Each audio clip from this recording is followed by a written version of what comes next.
Hi everyone, it's Cheryl here from Love and Light Yoga, and today I have a video that is a little bit different. So this is a bit of a tutorial on how to do a headstand. So oftentimes I have people asking how to get into headstand, how to learn, what's the best way to get in. And it is one of those positions that it can be difficult and it can be quite unsafe if we're not sure exactly what we're doing or how to enter it safely. So that's what I'm going to show you here today.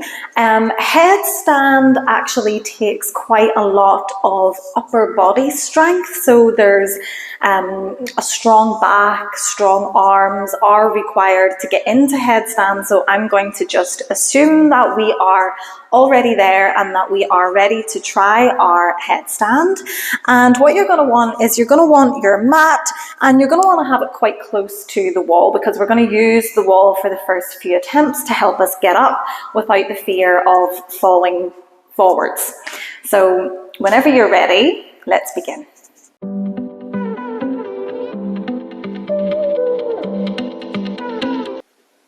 Okay, so let's start today's practice or tutorial in our tabletop position. So coming onto the hands and the knees, having the wrists directly underneath the shoulders, the knees directly underneath the hips.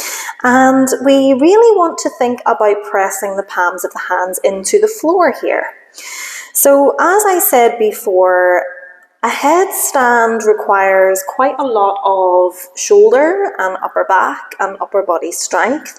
So that's what we want to sort of encapsulate here at the moment. So press the palms of the hands into the floor, get nice and strong through the arms, and press the mat away. Imagine that you are lifting your chest back, lifting your chest as far away from the mat as you can. We might begin to feel the shoulder blades separating away from each other at the back. And this level of strength and engagement is what we want to keep as we are moving into all the different steps that's going to lead us into our headstand. Nice, so take one more breath here. And then release. And just notice how my shoulders drop back down when we release that activation. Nice. So from here, we're going to drop down to the elbows, which is almost stage one. So drop to the elbows. Where the palms of your hands are is where you're going to want your elbows to be. And then we're going to check the distance of the elbows. So we want the elbows right underneath the shoulders. A good little way to check that is to almost crisscross the arms, make sure that we can take hold of the opposite elbow here. And then this is the ideal distance for weight distribution.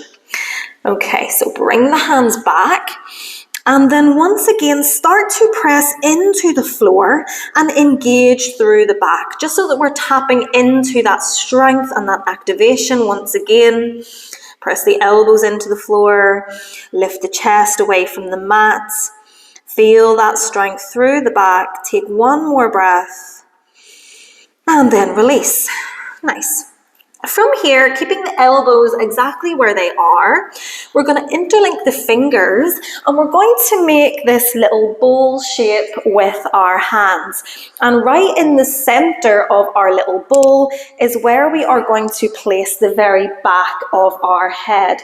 So the crown of the head is going to be on the floor and the back of our head is going to be in the hands like this. Okay, so interlinking the fingers, we're going to release the crown of the head to the floor and we're going to cup the back of the head in our hands. We actually want very little pressure going down into the head, although it is called a headstand. Most of the strength and most of the work here is happening through the arms. So once again, press into the elbows, strengthen the back.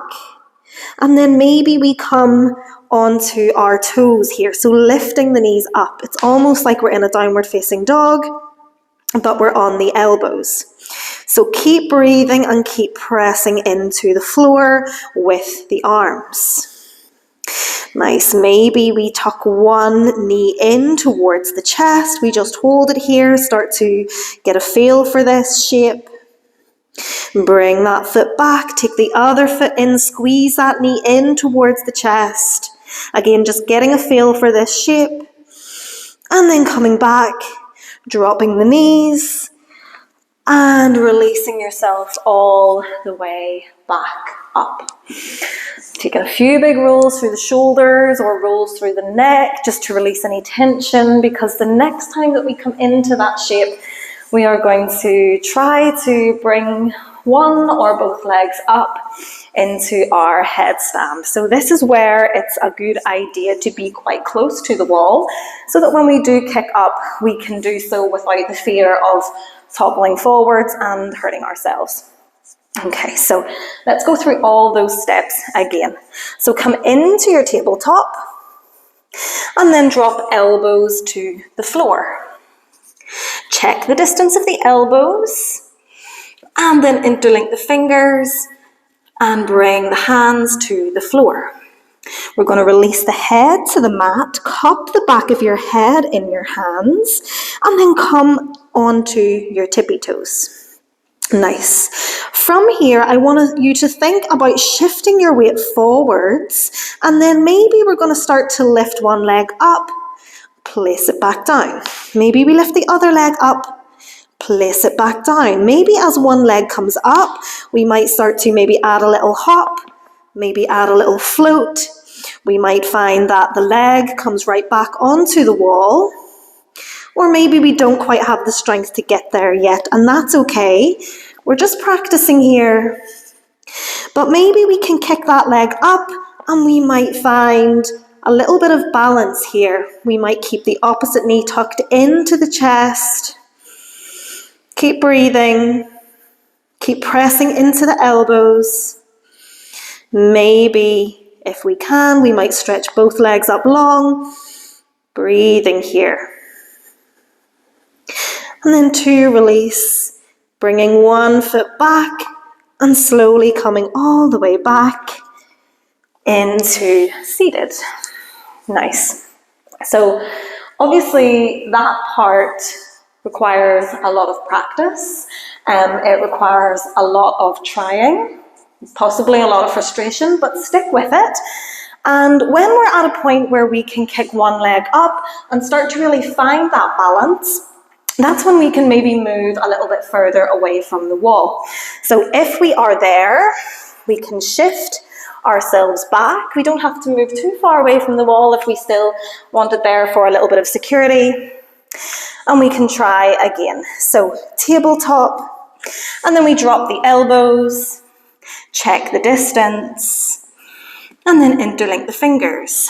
Release the forehead to the floor, cup the back of the head, and then pop up onto your toes. Again, maybe we just think about hopping one leg up here, maybe starting to float a little bit, maybe finding the balance, or maybe we come all the way up and we might hold it here. We can keep that opposite knee in towards the chest, holding us steady, or maybe we start to reach both feet up. Again, keep breathing and keep the back engaged. Keep pressing the hands into the floor, not letting too much weight come onto the crown of the head. Take one more breath and then slowly come back out exactly how you got in, and maybe take a child's pose.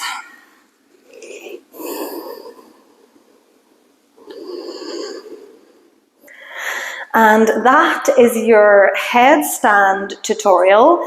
It is not something that will come overnight. It will require a lot of practice, but I can promise you that if you keep working on the strength, if you keep working on the balance, all will come together, and once you finally get your headstand, it is very hard to lose it again. So thank you so much for practicing with me. If you like this video, please give it a like. If you would like to see more, please subscribe. If there's any other positions or postures or anything that you would like to see a tutorial like this on, then please do let me know. But have a fantastic rest of your day, and namaste.